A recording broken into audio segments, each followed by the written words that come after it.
Have you ever stopped to think about what actually happens when you just flip a switch? Today we're taking an epic physical journey. We're going to trace the exact path of electricity, all the way from its monumental birthplace inside a massive power plant, right down to the socket in your wall. Okay, let's dive right into this. Picture it. You walk into a dark room. You reach out and you flick a cheap plastic switch. Bam! Instantly, a light bulb lights up the room. It almost feels like magic, right? We literally do this dozens of times a day without even thinking about it. But that tiny flick of your finger, it's actually the very last step in a colossal chain of physics, engineering, and just massive machinery. So to really wrap our heads around this, we first got to ask, what actually is electricity? At its core, it's simply the flow of electrons. But here's the thing. Electrons don't just decide to move on their own. They need a serious push. They require an electric field to force them into motion. So the real million-dollar question for our modern civilization is, how on earth do we force trillions upon trillions of electrons to move in this perfectly coordinated, continuous flow on a global scale? Here is our roadmap for this explainer. We're going to cover 1. The magic of electricity. 2. Inside turbines and generators. 3. Thermal and nuclear power. 4. Renewable energy generation. 5. High voltage transmission. And 6. Delivering to your home. Let's get right into it. Section 1. The magic of electricity. To get how all this works, we actually need to look back at a brilliant 19th century breakthrough that quite literally powers our 21st century lives. Back in the 1830s, the brilliant physicist Michael Faraday stumbled onto something huge, a phenomenon called electromagnetic induction. He figured out that if you take a magnet and physically move it near a coil of copper wire, that movement actually creates an electric field. And that field generates an electric current right inside the wire. It sounds so incredibly simple, right? Like a high school science fair project. But here is the mind-blowing truth. Almost every single commercial power plant on Earth today, no matter how high-tech or massive it is, still relies on this exact same fundamental principle to generate power. Section 2. Inside turbines and generators.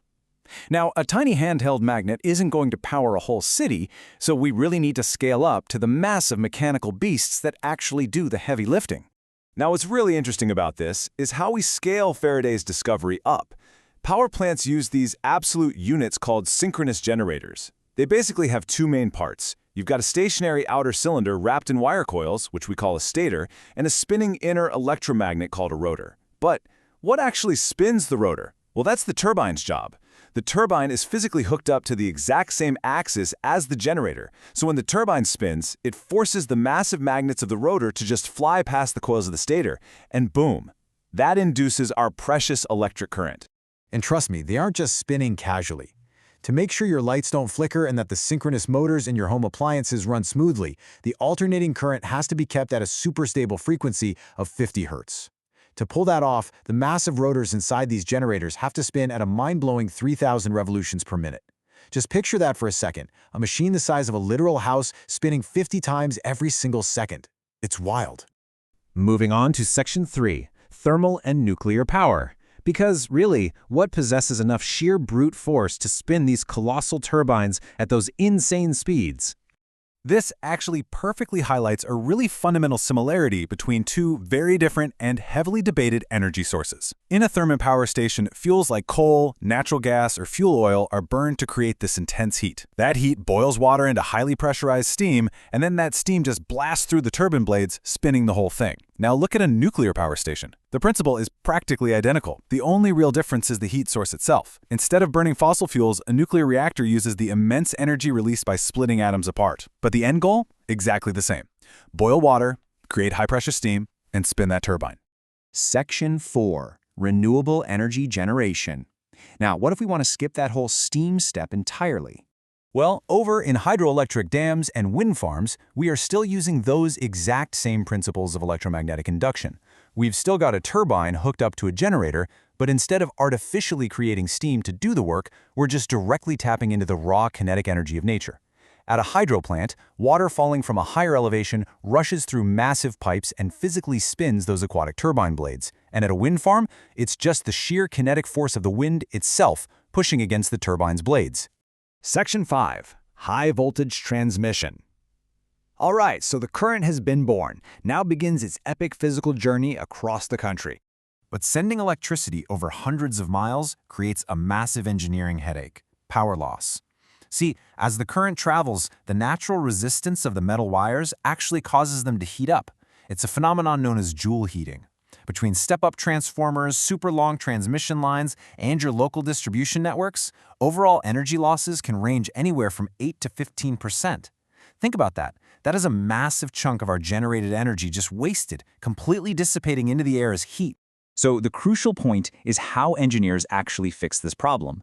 Because heating losses are directly proportional to the square of the current, the clever trick is to lower the current. But to send the exact same amount of total power while keeping the current low, you have to drastically step up the voltage. This is exactly why power plants push electricity through massive step-up transformers before sending it anywhere.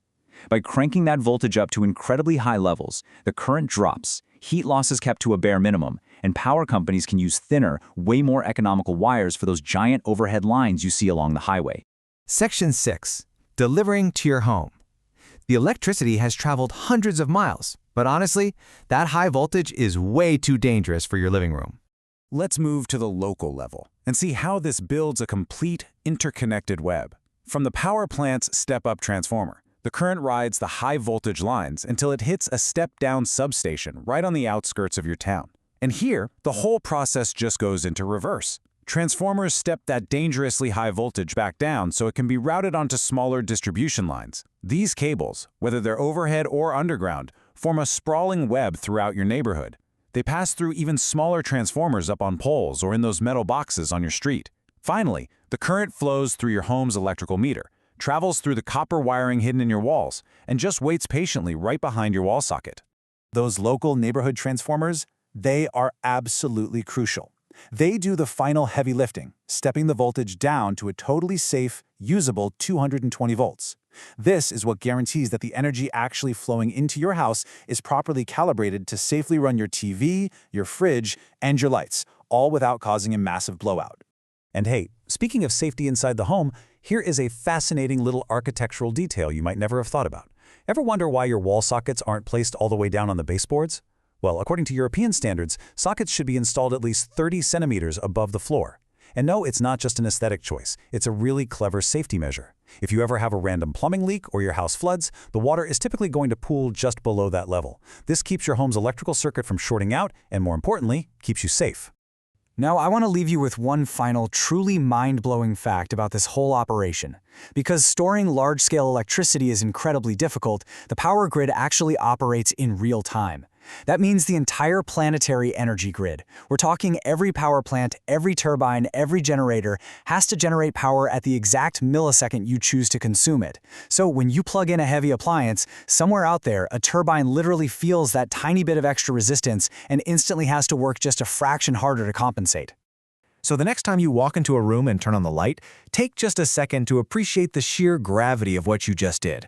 Every illuminated ball is the direct result of physics, brilliant engineering, massive spinning magnets, and a wildly complex global network that is working in perfect harmony just for you. If you want to keep understanding how the hidden technologies around us actually work, make sure to subscribe to the Code of the Universe channel. Here, we make the complex simple. Thank you so much for joining me on this explainer, and hey, stay curious.